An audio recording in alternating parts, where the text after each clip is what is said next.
Yes, the windscreen broke after many falls and tumbles, especially off-road, so I had to replace it.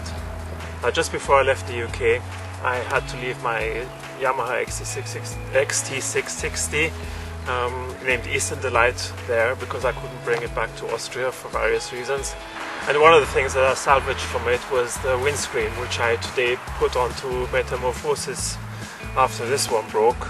And so in a way, the two motorcycles are reunited. Yippee! At the moment, Metamorphosis 650 is my only motorcycle, but hopefully towards the end of the year or beginning of next year, we will be able to buy ourselves a second motorcycle and to have a look around what's available. We've come to the IMOT and we'll have a look at a few models. And as you probably know by now, many of the reviews on the Enduro Alexis channel are not so much about technical details. Other people do that to great perfection.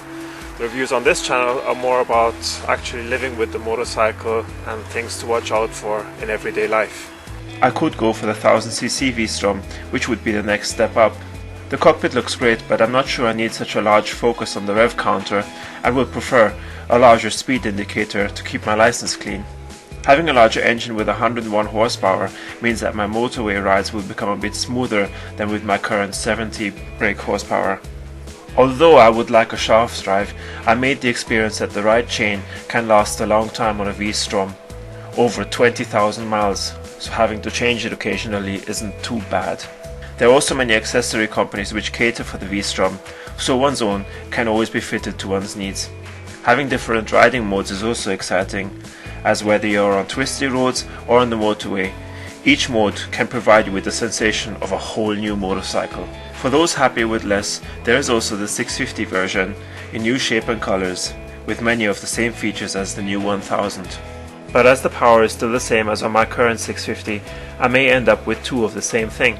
My current V-Strom 650 feels okay on the motorways, but just a bit more power at times would not occasionally give me the feeling I am pushing my motorcycle a bit too much when following 800 and over 1000cc motorcycles. A friend of mine asked me why I don't try a Kawasaki Versys. Being more road-orientated motorcycles, their off-road capability may be limited to gentle gravel tracks, of which there are many in Austria. So for Austria, it may be a very good motorcycle, and with it being Japanese, one can be sure to have a very reliable workhorse. However, in my case, it is good to keep the option for more challenging off-road riding on mud and sand tracks open. Yes, we meet again, the Triumph Tiger. While living in England, I often contemplated getting one of these, but I do prefer the higher position cockpits of the Africa Twin and the V-Strom. But with it being an 800cc motorcycle, it has that little more power than a 650 on the motorways, at less than the price of a 1000cc motorcycle. And the headlights are really easy to change should a bulb go.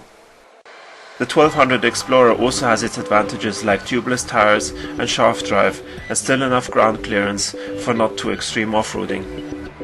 But with no dealer in Salzburg, I wonder what backup will be like in the event of a serious issue.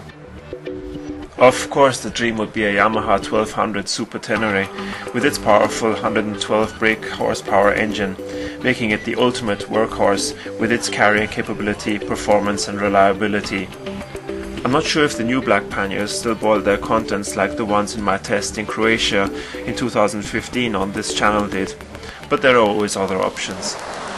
I always prefer the two digital display cockpits over the older one with the large rev indicator, as being able to see your speed may be a bit more important as it keeps your license clean.